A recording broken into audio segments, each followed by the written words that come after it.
Halo semuanya, selamat datang di Biro Investigasi. Hari ini kita akan membahas sebuah kasus kaya dan cemerlang. Etika keluarga yang kelewat batas. Seorang paman playboy kaya ternyata ingin menikahi keponakannya. Pada akhirnya, tidak hanya gagal mendapatkan wanita cantik, tapi nyawanya juga melayang. Apa yang terjadi padanya? Sebuah reality show berjudul Gaya Hidup Mewah Orang Asia Ultra Kaya di Kanada pada tahun 2014 disiarkan di YouTube. Pertunjukan ini berfokus pada generasi kedua yang kaya dalam komunitas Tionghoa Amerika Utara, merekam kehidupan mewah mereka yang sebenarnya.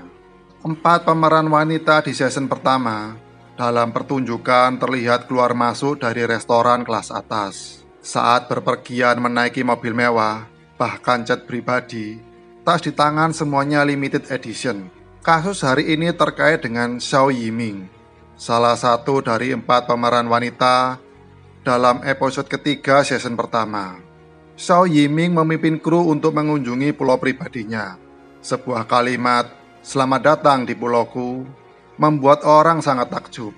Xiao Yiming lulus dari Maragoni di Milan, sebuah sekolah mode dan desain. Lancar dalam berbahasa Inggris dan Prancis, mempunyai gelar master, menjalankan bisnis merek pakaian buatan sendiri. Itu bisa dianggap sebagai kerja keras di generasi kedua yang kaya. Tapi, lebih dari setahun setelah acara itu disiarkan, kasus pembunuhan yang mengejutkan terjadi di rumah keluarga Xiao Yiming. Dan korbannya adalah pamannya yang bernama Yuan Gang. Semua orang tahu setelah kejadian itu.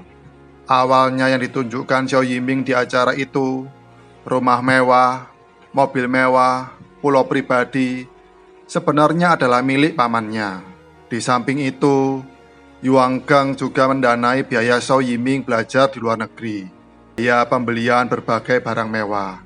Bisa dikatakan Xiao Yiming memanfaatkan harta Yuan Gang, berpartisipasi dalam reality show sosialita ini. Tapi, bagaimana Yuan Gang bisa terbunuh dalam rumahnya sendiri? Orang tua Xiao Yiming, Xiao Li dan Li Xiaomei, pada tahun-tahun awal menjalankan perusahaan percetakan kecil. Xiao Yiming juga menyebutkannya dalam acara itu. Saat masih kecil, kondisi keluarga tidak begitu bagus. Xiao Li yang tidak bisa begitu berbahasa Inggris pada tahun 2001, demi pendidikan putrinya, membawa seluruh keluarga untuk imigrasi ke Montreal, Kanada. Tahun ini, Xiao Yiming berusia 14 tahun. Dalam beberapa tahun pertama, bisnis Xiao Li cukup lancar. Tapi karena saham dan kegagalan investasi, rantai modal perusahaan terputus. Keluarga Xiao Li mengalami dilema. Tepat ketika dia tidak berdaya, Yuan Gang, sepupu istrinya, mengulurkan tangan membantu keluarga. Yuan Gang lahir di Hebei, Tiongkok pada tahun 1973. Kepribadian yang relatif kuat, dimulai dari nol saat masih muda. Berawal dari bisnis tambang batu bara, segera mengumpulkan lebih dari ratusan juta aset, lalu mulai berinvestasi lagi. Yuan Gang dan Li Xiaomei, meski mereka adalah sepupu, tapi sama sekali tidak ada hubungan darah. Karena Li Xiaomei adalah putri angkat keluarga Li. Yuan Gang yang bisnisnya sedang booming di tahun 2005 juga mempunyai ide untuk berimigrasi ke Kanada. Dia juga melakukan pernikahan palsu dengan wanita keturunan Tionghoa Kanada. Dia mendapatkan kartu Maple Kanada pada tahun 2007, yaitu tempat tinggal permanen. Setelah hanya 2 bulan tersisa untuk mendapatkan statusnya, Yuan Gang pun menceraikan wanita itu. Dan hubungan ini kemudian diputuskan oleh pengadilan Kanada dengan putusan pernikahan palsu. Faktanya, jauh hari sebelum melalui imigrasi, Yuan Gang sudah menginvestasikan banyak tanah dan properti di Kanada, termasuk yang ditunjukkan Xiao Yiming di acara itu, sebuah pulau senilai 10 juta yuan atau sekitar 2,2 miliar rupiah, terletak di Vancouver, Kanada. Distrik mewah pertama sauna kelas atas 97 juta RMB villa atau sekitar 20 miliar rupiah. Ada juga rumah kolam renang mewah seharga 40 juta RMB atau sekitar 9 miliar rupiah yang juga merupakan TKP dari kasus ini.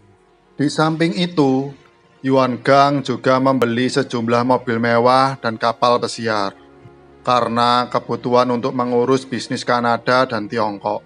Dia sering pulang dan pergi dari kedua negara. Tidak ada yang mengurus propertinya. Jadi, dia teringat keluarga sepupu yang tinggal di Montreal. Dia ingin sepupu dan sepupu ipar membantunya merawat properti ini. Keluarga sepupu yang terperosok dalam krisis ekonomi dengan senang hati menerima tawaran ini. Tahun 2010, Xiaoli membawa istri dan putrinya dari Montreal pindah ke Vancouver di bawah perlindungan Yuan Gang. Yuan Gang juga sangat menjaga mereka. Tidak hanya menyerahkan villa dengan kolam renang seharga 9 miliar kepada keluarga sepupunya, bahkan properti itu langsung ditransfer atas nama sepupunya untuk menghindari pajak. Dari sini bisa dilihat, Yuan Gang masih mempercayai keluarga sepupunya. Tahun 2011, Yuan Gang mendirikan perusahaan pertanian di Kanada, meminta Xiaoli untuk bekerja di perusahaan, membantu mengurus bisnis. Sepupunya menjadi akuntan dan koki perusahaan. Dalam kurun waktu ini, Yuan Gang juga bertanggung jawab atas semua biaya hidup keluarga sepupunya, termasuk biaya studi Xiao Yiming di Italia. Dia sering membawa Xiaoli berpartisipasi dalam pertemuan dengan beberapa orang kaya.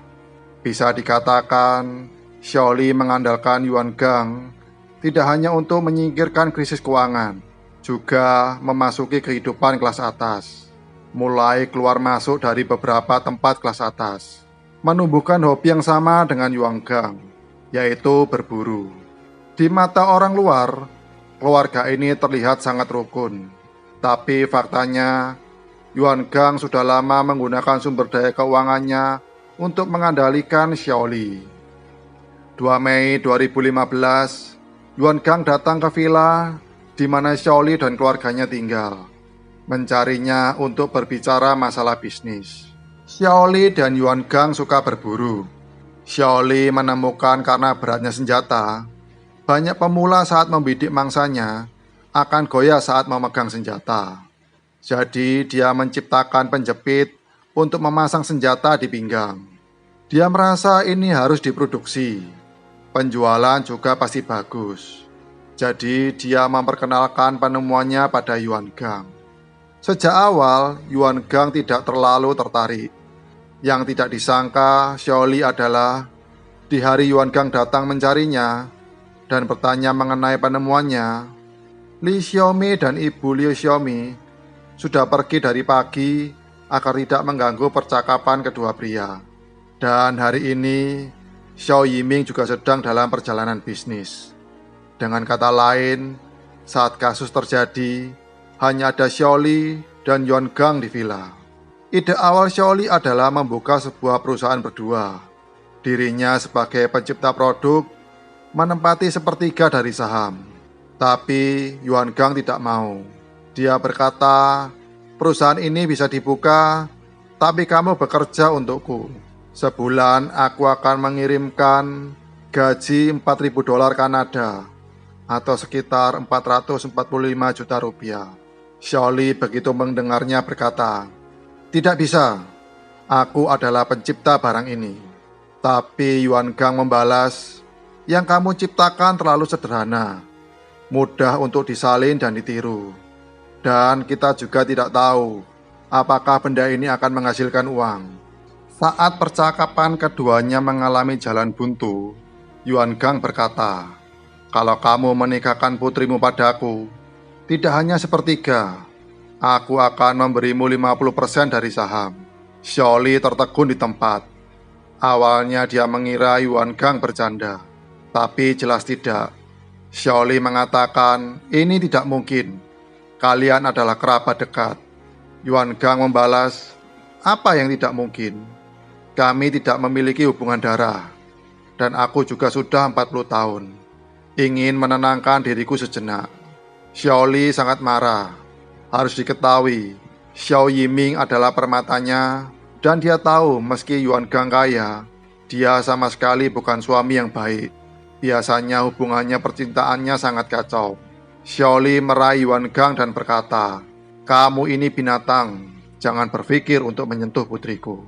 Begitu mengatakannya, Yuan Gang meraih Xiaoli dan memukulnya. Xiaoli mundur ketakutan. Kedua orang ini mempunyai perbedaan besar dalam bentuk tubuh. Xiaoli tingginya 1,62 meter, beratnya kurang dari 70 kg. Sedangkan Yuan Gang tingginya 1,8 meter, beratnya lebih dari 80 kg. Xiaoli jelas bukan lawan Yuan Gang. Pada saat ini, Xiaoli mengambil alat perkakas di taman dan berkata pada Yuan Gang, "Jangan kemari." Yuan Gang pergi dan mengambil alat itu. Xiaoli ketakutan dan berlari sepanjang jalan. Kembali ke rumah dan ambil senjatanya, seperti membidik mangsa, dan menembak Yuan Gang 2 kali. Tidak lama kemudian, Li Xiaomi dan ibunya kembali ke villa. Kakinya menjadi lemas karena pemandangan di hadapannya. Xiaoli menyuruh keduanya untuk pergi dulu. Li Xiaomi ingin melapor polisi. Xiaoli berkata, "Sudah, tidak perlu." Kemudian, Xiaoli mulai mengurus mayat Yuan Gang. Sampai 18.45 malam itu, Li Xiaomi memutuskan untuk melapor polisi. Polisi bergegas ke villa tempat kejadian itu terjadi.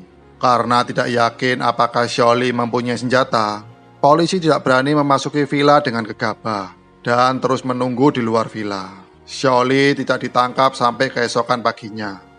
Lalu polisi menemukan 108 kantong plastik di dalam lemari es villa. Sebelum Xiaoli ditangkap, dia masih tidur di dalam villa, bahkan memasak semangkuk mie untuk dirinya. Tapi polisi sudah masuk sebelum dia sempat memakannya.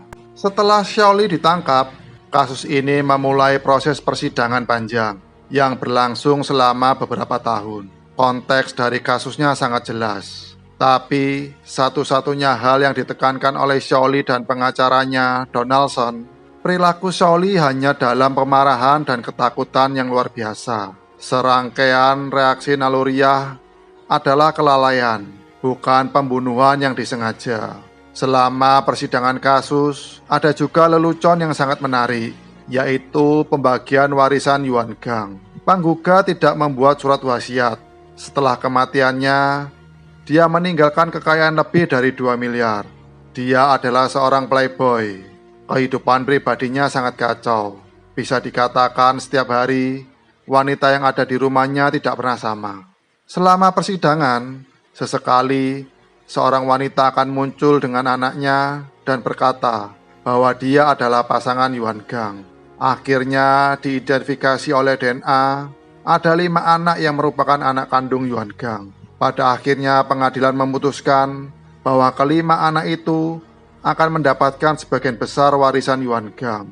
Sebelum anak-anak mencapai kedewasaan, ibu mereka mempunyai hak untuk menggunakan properti. Perlu disebutkan bahwa Xiaoli, penjahat yang membunuh Yuan Gang, juga turut serta dalam perebutan warisan. Yuan Gang di Saskatchewan, Kanada, mempunyai lebih dari 40 peternakan. Xiaoli mengeklaim bahwa dia harus mendapatkan sepertiga dari peternakan ini. Karena pada awalnya, Yuan Gang hanya mengundang Xiaoli untuk membantu dengan pertanian. Tapi setelah beberapa tahun, Xiaoli tidak mendapatkan seperser pun. Seorang kekasih Yuan Gang berkata, akar penyebab konflik antara Xiaoli dan Yuan Gang adalah uang. Bukan seperti apa yang dikatakan Xiaoli. Yuan Gang menginginkan keponakannya, Xiao Yiming.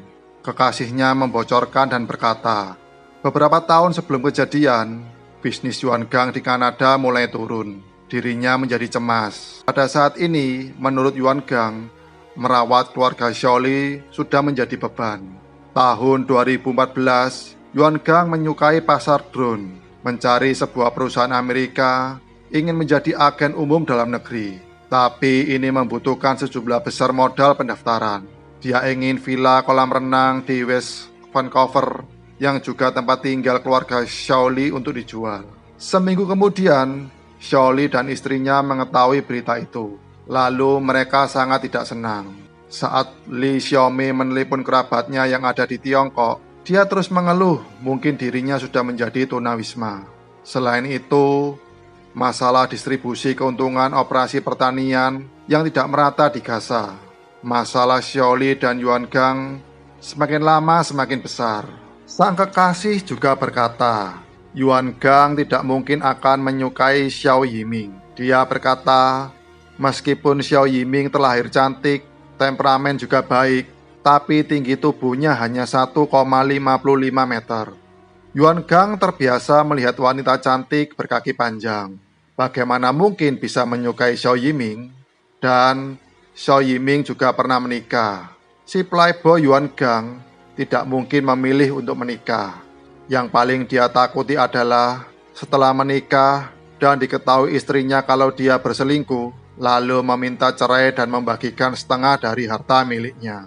Jika Yuan Gang tidak pernah berpikir untuk menikahi keponakannya Xiao Yiming, konflik antara dia dan Xiaoli apakah hanya karena uang? Xiaoli lahir di provinsi Heilongjiang, Tiongkok pada tahun 1960. Kedua orang tuanya adalah dokter. Tahun 1968, saat Xiaoli berusia 8 tahun, ayahnya dipenjara karena beberapa alasan khusus. Bahkan setelah dibebaskan, keluarganya sering diejek oleh orang luar.